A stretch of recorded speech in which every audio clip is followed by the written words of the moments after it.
All right, so this is episode 9 or 10. I've lost count, you guys. So look, I'm gonna wrap it up.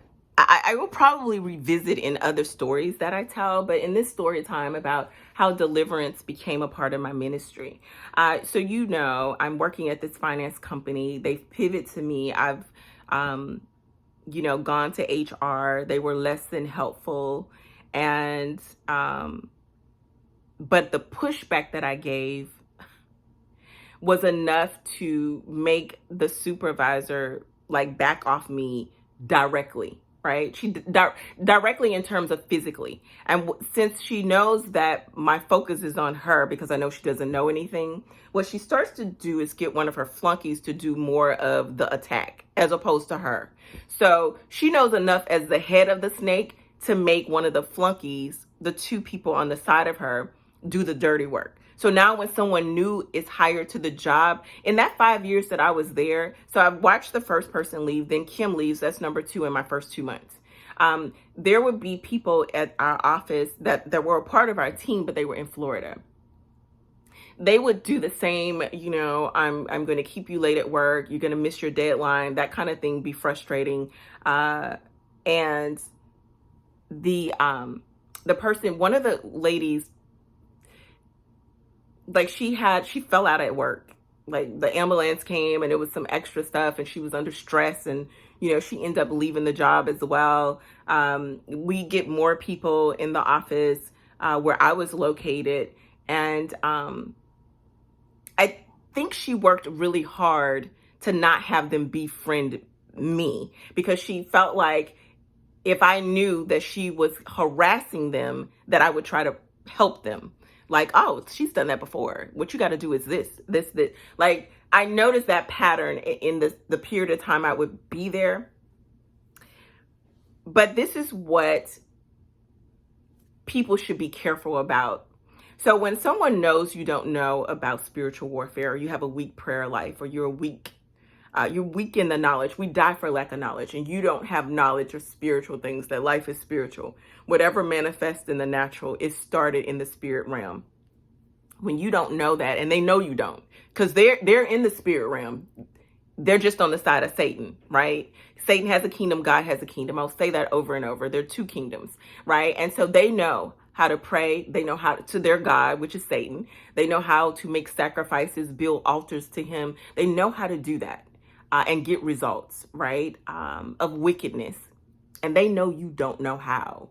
Like, so if they're doing something, saying something, asking you certain types of questions, and you're answering or you're responding, right, they can get you to get sick at work or do really poorly on your work, and you quit. Well, okay, so they were successful. In my case, because outwardly her efforts didn't work, and I don't know if she's a witch at this point, or at least going to a witch. What someone will do is when what they do in the natural, you now have some idea that, okay, I see you and I see what you're about. They'll take it to the spirit realm. And so if you are ignorant to that, they'll still get you. They'll still get you, and you're a Christian because we die for lack of knowledge. So that's when the Lord had to, for me to be victorious in this, and so that I could tell someone else, he had to show me, okay, what you're dealing with is spiritual. And she's about to ramp it up against you. Again, I was there 5 years. It's not like the Lord poured it out all at once. He would reveal certain things to me. I remember once being super dizzy at work. I started to be dizzy. And I was just like, I remember I'm sitting at my desk trying to, like, I'm one of those people who never get headaches, right? I don't have like certain things that are common for some other people. I don't have allergies. I don't have like the sniffs that people be doing. I don't get headaches. So, I know myself, and, for the most part, I eat healthy and I was working out and things like that. And I remember I was getting these really bad headaches, and I'm sitting at my desk once. And I go to look in the mirror, and, the Lord gives me one of my first revelations, right? And I look around my desk, and it has like, some, like she had gone on vacation, the supervisor had gone on vacations and brought everybody back souvenirs. And it was so odd that my souvenirs seem to be, although we're not close, it's one of the largest souvenirs she brings back, right?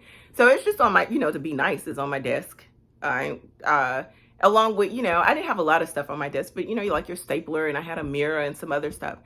And as I look in the mirror while I'm having this headache, I feel like the Lord says, okay, I want you to clean this desk up. Get rid of everything on this desk. Throw it in the trash. Know this, witches, there are points of contact that they use. So it can be in form of anything that they give you. They can take something from you and use it as a point of contact. They can take it to a witch, wizard, warlock, put it on an altar. That's what the people talk about. Oh, they took strands of your hair and your fingernail clippings and your, it could be your shirt. It could be, something from your desk that you've touched. Or it could be something that they have invoked wickedness in, they've cursed it, and then they give it to you as a handoff. It's a point of contact. They've given it to you and you've accepted it. Like, oh, this is a gift from me? Thank you. And it could be cursed, right? And so you have it in your possession and it's bringing everything they intended and invoked into that point of contact. So I felt like the Lord said to me, okay, I need you to get rid of everything on this earth. On this desk. It would be later that the Lord would speak to me about mirror magic. I knew nothing about mirror magic, but I just remember as I was looking in my mirror, that's when it's like my headache intensified. And it was like, get rid of everything on your desk.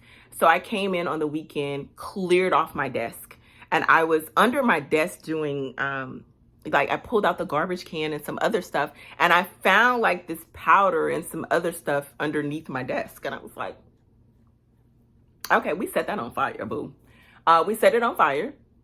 And it was like, I will tell you, it was just over the rest of that 5 years. I remember there was an incident where I had just heard someone minister about dealing with an ex-girlfriend who was her mother was using witchcraft on him. And it's a very powerful testimony that he has. But I remember in one part of it, he said, I was asleep and I opened my eyes and she was staring at me. My ex-girlfriend was staring at me.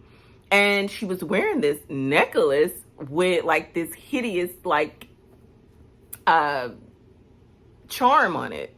And it stood out to me because she always told me she didn't wear jewelry because it broke her out. I would want to buy her something and she would say no. So it stood out to me that she was wearing this jewelry with this odd thing. And he said, I happened to be reading a book on deliverance and it had pictures of satanic emblems and it matched the necklace the charm on her necklace, right? So I remember him saying that, like it stood out to me. And I'm at work and I'm seated and the supervisor is talking to someone behind me. And I stand up because I can hear them. And I stand up and turn around to say something to them. And immediately, like something came over. It just made me dizzy, made me, I don't know. It was a different kind of feeling. But I don't give it away in my face. But I immediately, there's something not right. And so as I turned to say something to the two of them, one is seated, the supervisor standing, I look and what I know about her is she didn't wear jewelry. Like her ears weren't even pierced, right? So I noticed that about her, like I knew her 5 years. So at that point, I probably had known her about 2. Excuse me. And she's wearing a necklace with this hideous charm, with the same charm the guy had described. It's funny how, thank you, Lord, he'll allow you. He was just teaching me slowly and slowly. She's wearing a necklace with this horrendous looking charm on it, the demonic charm. She's wearing it. So here's how that can work. When someone wears something demonic, or wears like a necklace or a bracelet or something, a ring, if they are sending evil spirits to a particular place, the charm says, this is who you will not attack. Like I'm wearing this as a form of protection for me. Now, I want you to attack, as an instance, I want you to come in and I want you to attack this entire department. But the person wearing the charm, the ring, the bracelet, the necklace, not that person.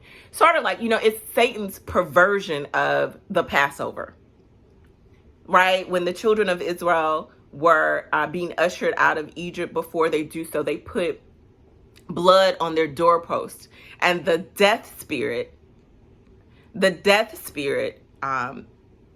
angel of death that's going through killing people, they bypass it. It had to bypass the doorposts and the houses that had the blood of the lamb. I'm saying the blood of Jesus, but had the blood on the doorposts, right? So it's a perversion of that, right? That they're bringing demonic spirits to a place, but you bypass the person wearing the emblem. But okay, so I went over my time, but I really wanted to wrap up. This is how I came into Deliverance. While I would be there that full 5 years, it would be one thing after the other that the Lord would continue to show me that this person was controlling this office, this department, via witchcraft means. She didn't know a lot. She knew she had that position and didn't know anything about what she was doing, but she took pleasure in causing chaos and oppression to other people, watching them quit, then bringing in new people and starting the cycle all over again. And the Lord would just give me, it was so many stories, other stories that I could tell in that 5 years, but those really stand out. That was the beginning of not only teaching me that life is spiritual, I would apply those in other areas of my life where I saw patterns. It would be how I would, my book is on the other side of the thing. It was how I wrote a book about, identifying witchcraft in the workplace and overcoming, witchcraft. It definitely requires, spiritual warfare and a different set of prayers. There's fasting and things like that. I would ultimately leave that job. I resigned for, I had something else better to do. It came without a plan. Like when I left, it wasn't like, oh, well, you know what, I think on this date, I'm gonna go ahead. It came without a plan. And I wrote a letter when I left. I wrote a letter, because it's what I always said, you want to be careful who you harassing at work. You don't know. So once the person leaves and they quit the job, what you think they're going to go quietly? I know most people do. But I'm not going to do that if you're doing the wrong thing. I'm not going quietly, and I didn't. I don't mean you get loud and ghetto. No, I wrote letters. And I'm going to say it wasn't even 6 months. Someone messaged me and said, oh, the supervisor's gone. She's not there anymore. So yeah, after I quit and wrote my letters, she was gone. And so that was it. That's how I got into Deliverance. So I hope you enjoyed the series. I'll be back with another one.